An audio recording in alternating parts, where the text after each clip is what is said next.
老台语讲新闻，世界大小事拢捌招闻。讲新闻老台语，国内外大小事咱尾头来讲起。讲到热天，大家爱省水，安全上要紧。游泳池、收水池有救护人员的顾安全上界张持。若收水的姿势百款，台语要安怎讲？要报你知。还佫有收水相关的设备用品，台语讲法嘛有起伫。老台语讲新闻，时间到主播黄秀文。观众朋友，大家好，欢迎收看今仔日的老台语讲新闻，我是黄秀文。最近的天气真烧热，应该有真侪人开始去海边啊耍水，还是去游泳池收水。收水的姿势有真侪款，收水的姿势内面速度上紧的，就是这种。双手拍水，双脚踏水，外头换开，身躯直直那直高的掠高手，嘛叫做拍水手。那讲到上省力会使收上久的，就是这款。双脚为圆箍啊踏水，双手向两边来拨水，额头换开的水鸡仔手，嘛叫做蛤蟆手。你若是无想要紧开，想要互你的片仔维持伫水面顶，你会使规个人摕伫水面，脚豆豆啊踢，手向后壁来拨水。这种手法叫做四压踢，嘛叫做倒拍手。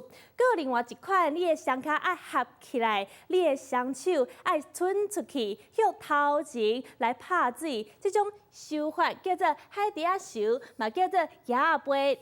你若是袂晓收水的人，有即个讲法叫做是手竿仔收，还是秤推密。因为袂晓收水的人，若是跳落去水内面，有可能会亲像这手竿仔，还是秤推共款，慢慢啊沉落去。收水的时阵，上烦恼的就是会拄到堵水，还是急水。所以你若是无啥会晓收水，爱会记的，准备一寡物件来保护家己，亲像即个圆圆大大的，为内面灌风，就会使浮起来。游泳裤啊，佮有即个手骨裤啊，佮有即个大大地会使浮伫咧水面顶的浮板，拢会使保护家己。